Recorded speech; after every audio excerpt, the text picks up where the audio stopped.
I just don't know where to begin this time, but I'm going to begin at the beginning because it's the way this thing, the TFZ Essence headphone, in-ear headphone, looks.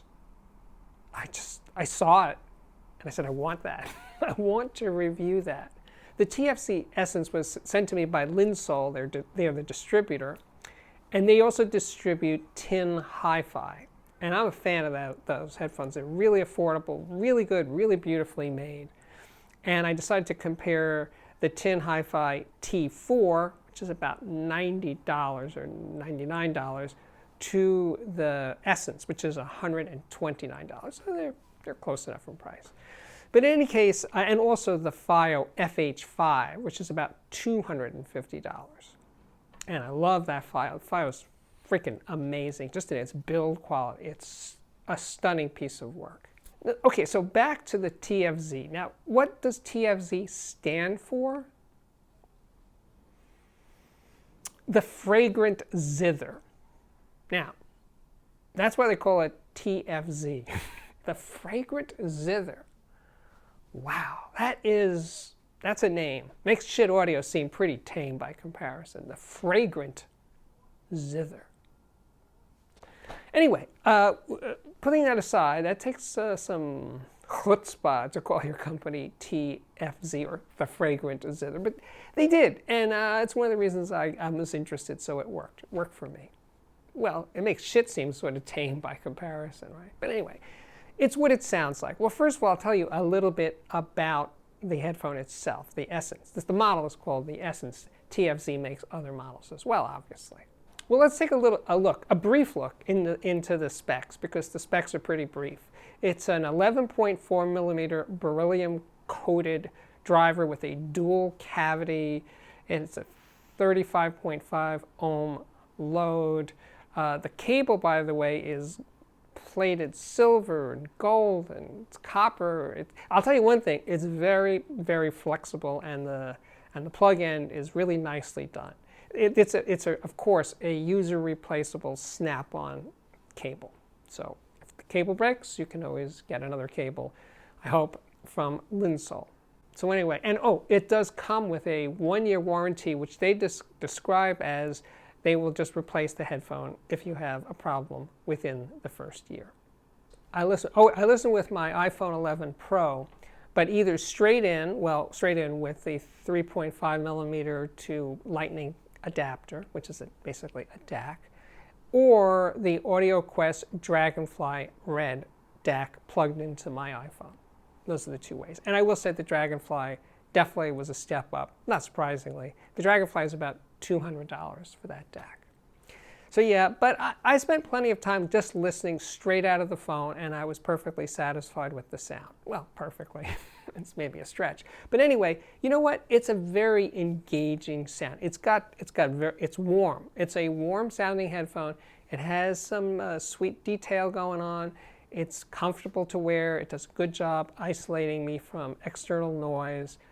It checks all those boxes right up front. It's a good headphone. Now the top end can be a little harsh, a little grainy if the recording is a little harsh and grainy. It's not going to smooth over anything like that. But it's a very appealing sound right from the get-go. And I was relieved because I didn't just want to do this review because it looked cool, or the funny name, the fragrant zither. I wanted to review something that actually I could recommend that people would buy. So yeah, we got past that right away. It's a nice sounding headphone for $129.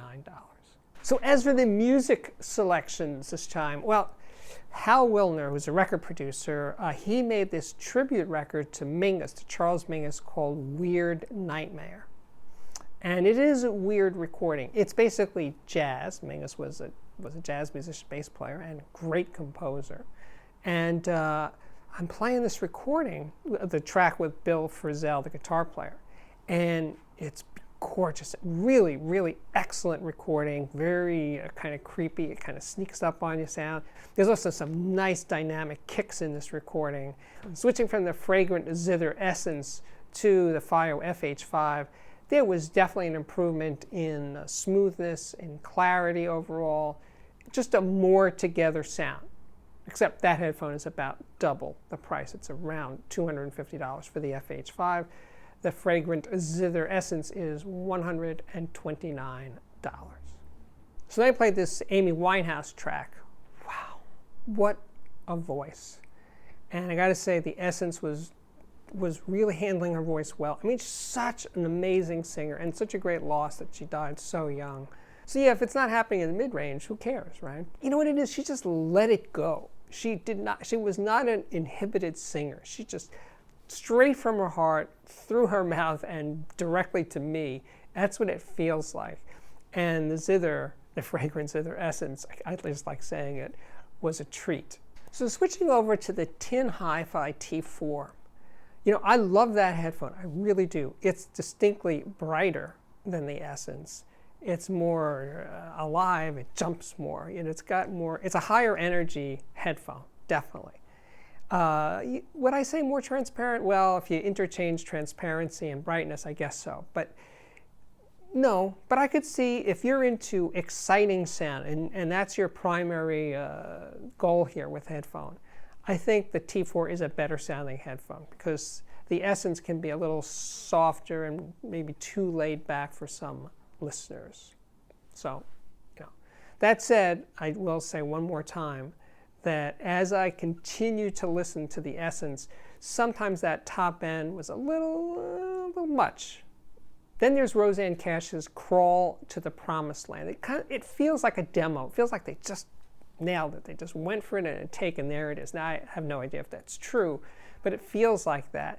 And the Essence definitely made that connection very, very real. Switching over to the T4, felt a little, let's say, light in the saddle by comparison. I wanted more of that sound that I was getting from the Essence. I like the T4 a lot, but maybe I'm just drawn to headphones that have a fuller, more gutsy sound. So there you have it, the fragrant Zither Essence in all of its glory. It's not, you know what, here it is. I'm sorry, I'll give it to you at the end. It kind of sounds the way it looks. It's blingy. The sound is the bling sound. I should have said that sooner, I'm sorry. But anyway, it's not about accurate, that's for sure. It's just a fun sounding headphone that I think looks really cool. Though I'm willing to admit right here that many of you will think it's kind of over the top in the way it looks. But, you know, there's plenty of very boring headphones out there to choose from. If you're in for something a little more exciting without, you know, breaking the bank, this one might be the way to go. My name is Steve Guttenberg. This is very, very much the Audiophiliac Daily Show. Now, with light. We actually have light. It's incredible. It's coming from the window. It's not artificial light. Anyway, if you like what I do here, please consider subscribing to this YouTube channel. If you have already subscribed, thank you so much for doing that. I truly appreciate it. And while you're here, you should be checking out the Patreon, which can be found at patreon.com/audiophiliac, and there's a link to that below in the description. But we got playlists. Oh boy, do we have playlists. We have playlists for headphone reviews and music reviews and electronics reviews and speaker reviews, plus interviews with so many incredible people. And now I can say, I think, my work here is very much at last complete. So thank you again for watching, and I really do hope to see you back here again very, very soon. Bye-bye.